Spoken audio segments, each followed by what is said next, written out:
Meantime, another old digger went to his final resting place today. The ashes of Sir Edward Weary Dunlop were scattered where so many of his comrades fell on the infamous Thai-Burma Railway. The Thai people paid their own tribute, casting some of the war heroes' ashes into the River Kwai. Then Australian diggers lined the route of the railway in an Anzac Day farewell to a man of indomitable spirit. This report from the ABC's Evan Williams. A traditional Thai farewell for a man as highly regarded by his friends here as many thousands of Australians. 50 years after toiling in the subhuman cruelty of the death railway labour camps, Weary Dunlop has returned to the River Kwai for the last time.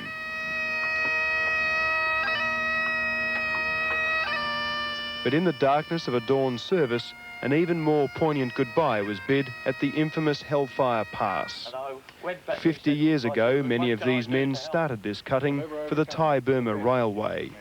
Today, hundreds of ex-prisoners, relatives and friends returned to lay to rest the man they called the Christ of that railway.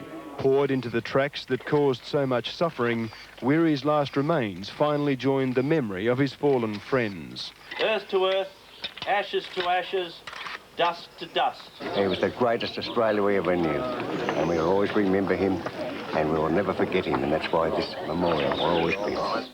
This narrow cutting was one of the most costly stretches on the death railway. Hundreds of Australians died just here, and now their chief surgeon, Sir Edward Weary Dunlop, has finally returned to join the men he couldn't take home. To further honour Weary's memory, his sons, John and Alexander, unveiled a plaque remembering the work of all doctors in this jungle hell.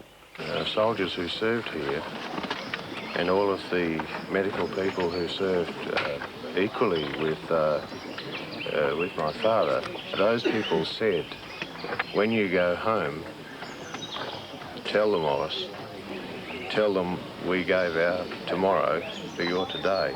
All men are equal in the face of suffering and death. Back home now, Melbourne police are concerned for the safety of a 2.5-year-old boy missing for the past 30 years. Tomorrow and today, To the jungle of central Thailand. They're the veterans of the infamous Death Railway, the track between Burma and Thailand, the one that was built by Allied prisoners for the Japanese army. Brady Halls joined their journey.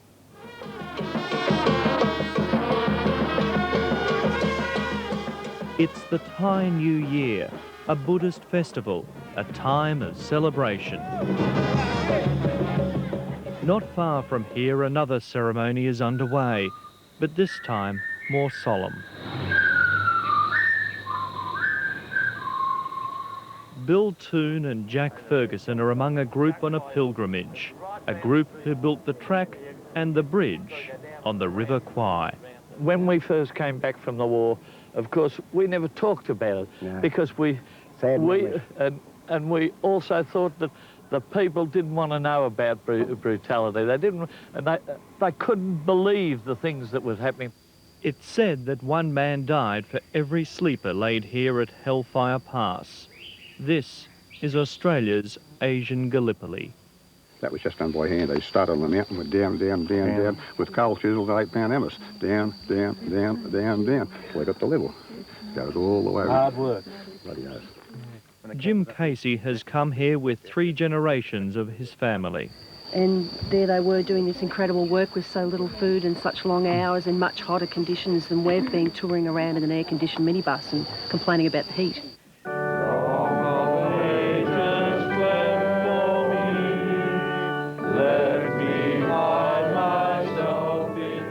Here on an Anzac Day dawn, Australia's greatest war hero, Weary Dunlop, was laid to rest.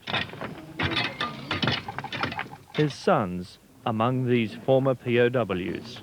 And I must say that it's a very moving experience to be able to tread in some of my father's footsteps. The young Australians should continue to live up to the tradition that they set. The previous evening, a part of Weary's remains were given to the river that had been so much a part of his heroic life.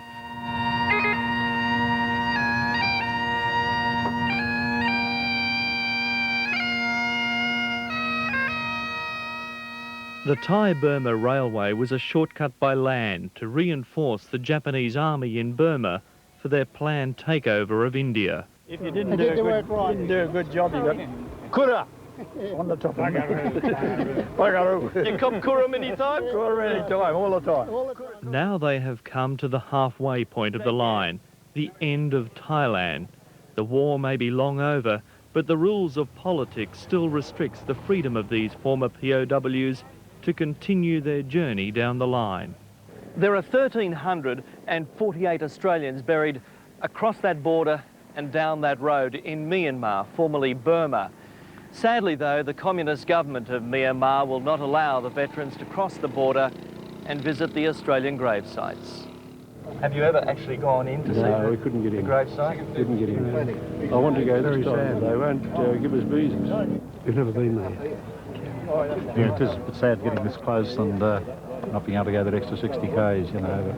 Must be a bit frustrating to get this far and just not be able to get over. It's hard for a younger generation, such as mine, to understand the pain and suffering of men beaten, starved and worked 18 hours a day, every day, in 40-degree heat. I'm 75 years of age, and I can still get a lump in my throat and shed a tear. I won't swear. You're right, mate. You okay? Yeah, I'm going to have a beer, I'm right. Yeah, good on you.